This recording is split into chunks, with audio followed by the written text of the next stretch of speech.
Jadi tadi jenengan sempat ngendika, ini ada rahasianya loh. Ini ada rahasianya. Berjalannya waktu dari Sunan yang memperkenalkan pondok pesantren itu sebenarnya Sunan ya Ustaz ya. Beberapa Sunan itu kan belajarnya di pondok pesantren ngoten. Perjalanannya waktu ke sini, kemodernisasinya banyak sekali pondok-pondok pesantren yang punya basis.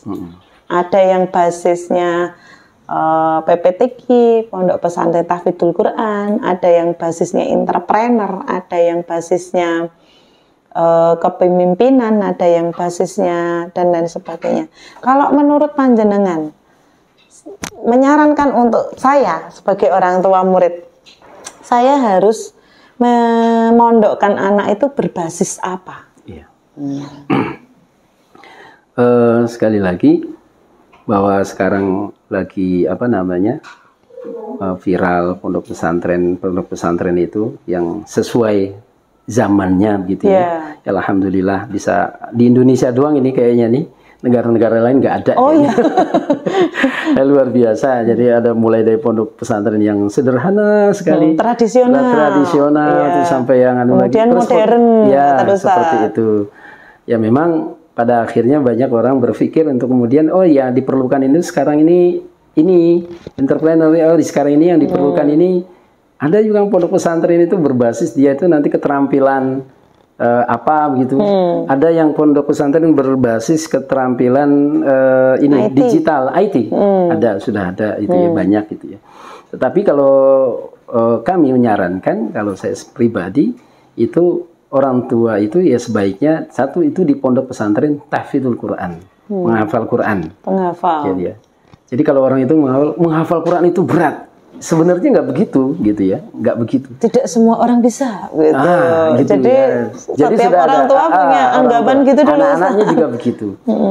Tetapi di sini saya akan coba bahwa ketika saya ketemu jamaah itu menghafal itu nggak perlu orang yang cerdas kok. Gitu.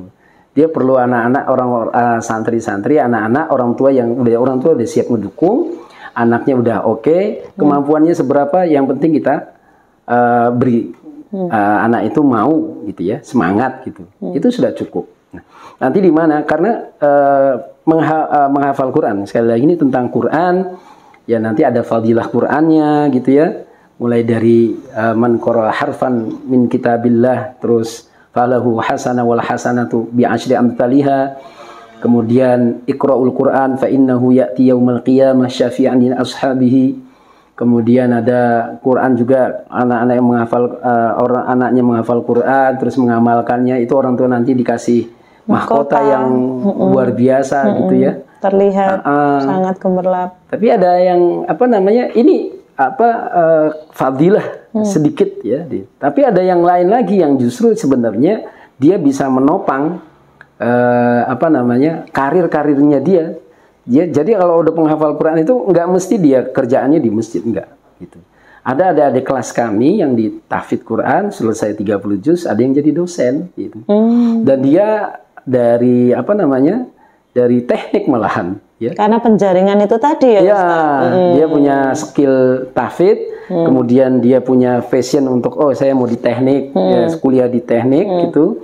Diterima di sana. Kemudian di S2 di luar negeri, terus jadi dosen di sana. Karena apa? Sekali lagi Al-Quran dengan dia menghafal Quran, ini rahasianya, itu daya ingatnya semakin kuat.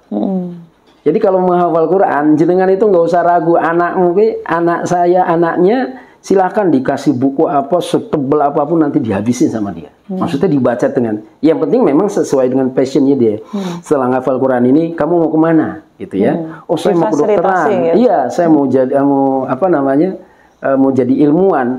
Itu ketika dia mau ke sana itu dia sudah punya modal yang sangat luar biasa, yang tidak bisa dimiliki orang lain. Daya ingatnya.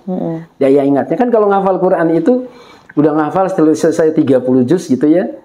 Kayak saya yang sudah tua begini, udah selesai gitu, enggak, kita kan harus murojaah terus. Murojaah karena tadi dapat fadilah barang siapa membaca Al-Quran nanti dia akan diberi syafaat. Terus baca Quran setiap hari 1 huruf itu sampai 30 gitu ya. Itu kan luar biasa. Nah kita yang sudah selesai 30 juz itu kan murojaah, namanya murojaah kan bulak-balik. Dan Allah Subhanahu Wa Taala itu maha pemurah ya. Dia ngasih pahala itu, oh ini huruf nun, kamu tadi udah baca huruf nun, jadi nun yang kedua, yang ketiga, yang ke-10 tidak dapat pahala, enggak. Beda dengan manusia, itu kan ceritanya mau buka puasa, ini ada makanan ini. Kalau mau buka puasa nanti ini gratis, ngambilnya yang ini aja ya, yang ini yang 10 macam, kalian tinggal cuma 1. Tapi Allah Subhanahu Wa Taala enggak begitu, gitu ya. Nah, itu karena kita punya keinginan fadilah seperti itu. Kemudian orang-orang yang menghafal Quran juga orang-orang yang biasanya tenang, hatinya juga tenang karena hatinya dipenuhi dengan Al-Quran itu. Arti orang yang tidak membaca Al-Quran ya kal baitil kharib. Jadi rumahnya itu seperti kuburan. Ya itu. Makanya anak-anak kita itu, anak-anak santri-santri kami itu ketika dia menghafal, besok ujian tuh tetap setoran hafalan. Suatu saat si anak itu halangan untuk itu enggak kita ini. Tapi rahasia itu anak santri itu enggak saya kasih tahu. Taunya nanti setelah selesai semester, Ustadz kok ya? Padahal kemarin kita gini nggak belajar dan sebagainya, kok nilainya bagus ya? Iya Mas. Karena apa coba? Karena apa coba kalian? Iya karena daya ingat kalian itu. Daya ingatnya. Jadi sudah terlatih. Jadi dikasih buku apapun. Nah ini sehingga nanti karir kemanapun ikut gitu. Aja. Plusnya itu anak itu sudah punya Quran itu luar biasa, iya kan? Nanti dia punya katakan punya keluarga itu rata-rata anak teman-teman kami, adik-adik kelas kami yang ditafidz Quran selesai itu dengan berbagai macam setelah selesai Al-Quran ada yang ke teknik, ada yang jadi dosen, ada yang entrepreneur, itu semuanya kembali lagi ke Quran. Itu uniknya luar biasa. Jadi mereka itu tidak keluar kemana-mana. Saya ketemu ada santri yang bukan Quran gitu kan, ya sudah jadi intermediate, sudah lepas gitu saja. Jadi tidak punya nilai plus. Bahkan mereka itu yang sudah punya Quran itu, yang entrepreneur, yang itu semuanya rata-rata kepengen punya minimal tuh rumah Quran. Itu luar biasa kan. Jadi dia itu dunianya tuh sudah dapat sepenuhnya, tapi dia itu pengen akhiratnya juga dapat. Kan kita sebagai orang tua kan sekali kayak begitu ya. Nah ini rahasianya.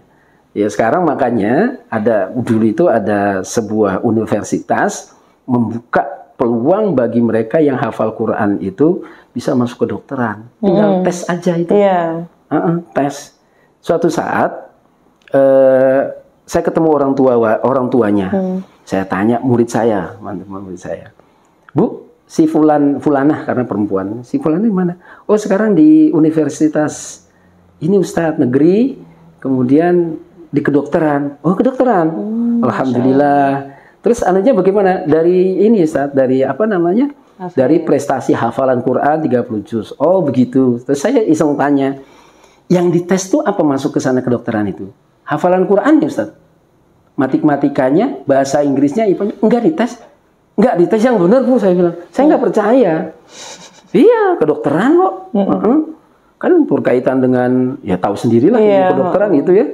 Seperti itu. Enggak dites, enggak Ustaz, ya cuma dites hafalan Qurannya. Orang saya nungguin kok Ustaz di masjid. Di masjid di universitas tertentu itu. Oh begitu ya. Oh iya. Terus saya punya murid juga, saya nanya sama si fulan yang laki-laki di universitas negeri juga. Kamu masuk sana beasiswa? Iya Ustaz. Terus yang dites apa? Hafalan Quran. Yang lain enggak. Jadi enggak ini.